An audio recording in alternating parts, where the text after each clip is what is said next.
The world outside the tall glass windows of the city's most luxurious hospital gleamed with endless light and noise, but inside room 904, silence lingered like a heavy shadow. The machines hummed faintly, the curtains swayed gently, and a girl no older than 17 lay motionless on the pristine white bed. Her name was Emily. Once, she was the heartbeat of her father's world. The daughter of one of the wealthiest CEOs in the country. A girl with laughter that could light up entire rooms, with dreams of painting the world in colors only she could imagine. But now, she stared blankly at the ceiling. Her eyes dulled, her body unmoving, her hope buried deep under despair. She had been paralyzed from the waist down for almost a year now. A tragic car accident had shattered not only her body but her spirit. Doctors had saved her life, but in doing so, they had left her chained to a wheelchair she refused to use. She never spoke, rarely ate, and lived in silence. For months, her father tried everything. Specialists from around the world, experimental treatments, therapy sessions, and even the best private nurses money could buy. But nothing reached her heart. Nothing could restore her lost will to live. Her father, Richard Lawson, the CEO of a global empire, was known as a man of unshakable strength in boardrooms. But every night, behind closed doors, he crumbled. He sat beside her bed holding her hand, begging silently for his daughter to come back to him. Yet no amount of wealth or power could mend the emptiness in Emily's eyes. The mighty CEO who commanded empires was powerless in the face of his daughter's hopelessness. That evening, after yet another failed session with a top therapist flown in from Switzerland, Richard found himself in the hospital garden. He sat on a bench under a fading sunset, his head buried in his hands. He whispered to himself, "I'd give up everything, every company, every dollar, if only she could smile again." His heart was breaking, but in that moment of despair, fate quietly shifted his path. Across the garden, a man in his early 30s sat with a little boy. The man was dressed in simple clothes, nothing like the tailored suits Richard was used to seeing in his world. His hair was slightly messy, his hands worn from work, but his eyes carried warmth and sincerity.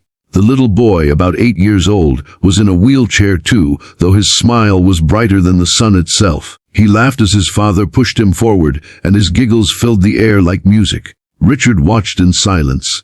He had seen countless therapists, caregivers, and even motivational speakers, but never had he seen something so raw and pure. The boy was paralyzed, yet he was joyful. He laughed, shouted with excitement when a butterfly passed by, and clapped his hands as though life itself was a gift. His father bent down and whispered something to him, and the boy laughed even harder, his voice carrying across the garden until Emily, from her window above, faintly turned her head toward the sound. For the first time in months, she noticed something. Richard stood almost without thinking and approached the man.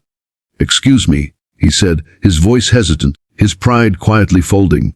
"Your son, he's in a wheelchair too, isn't he?" The man looked up and smiled warmly. "Yes, sir. His name is Daniel. Born with a condition that took away his legs' strength, but he's stronger than anyone I know." Richard's eyes softened.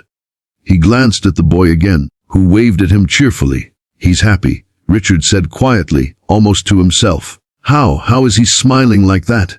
The man chuckled, his voice calm, but filled with quiet wisdom. "Because happiness isn't about what we lose. It's about what we choose to see. He can't walk, but he can laugh. He can't run, but he can dream. And I remind him every day that life is still worth living." Richard stared at him, his chest tightening. "My daughter, she doesn't smile anymore. She doesn't talk, doesn't even look at me. I've tried everything and nothing works." His voice cracked, the weight of months of pain spilling out. "I don't know what to do anymore." The man placed a hand on Richard's shoulder, steady and kind. "Sometimes," he said softly, "you don't need doctors or money or miracles.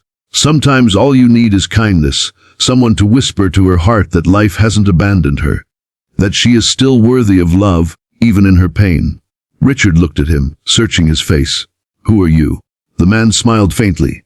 "My name is Michael. I'm just a single dad trying to raise my boy. I don't have much, but I have hope.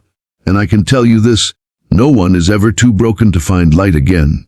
Those words sank deep into Richard's soul. For the first time in months, he felt something he had forgotten. Hope. He hesitated, then asked almost desperately, Would you talk to her? Please, just once. I'll pay you anything." Michael raised a hand gently. I don't want your money. If I can help a child smile again, that's all the reward I need.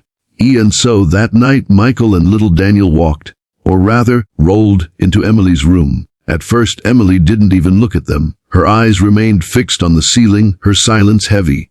But Daniel, cheerful and unafraid, wheeled himself right beside her bed. He grinned at her and said, "Hey, I'm Daniel. Guess what?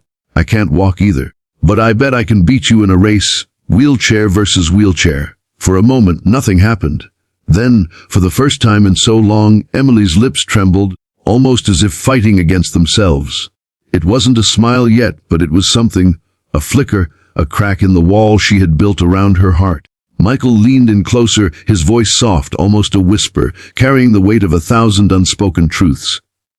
"Emily, I know you feel like your world ended. I know you think life has taken everything from you. But listen to me, your story isn't over. You're still here. And as long as you're here, you still matter. You are not alone. I'll help you." Emily blinked. A single tear slid down her cheek.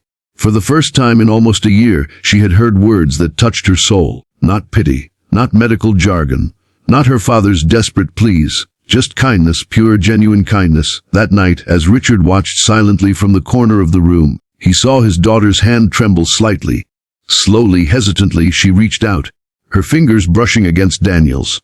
And Daniel, with his childish innocence, squeezed her hand and said, "See, you're not alone anymore." For Richard, it was the most beautiful sight he had ever seen.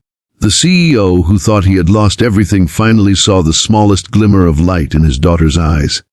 It wasn't a miracle cure. It wasn't some expensive treatment. It was something much more powerful, human kindness breaking through the darkness.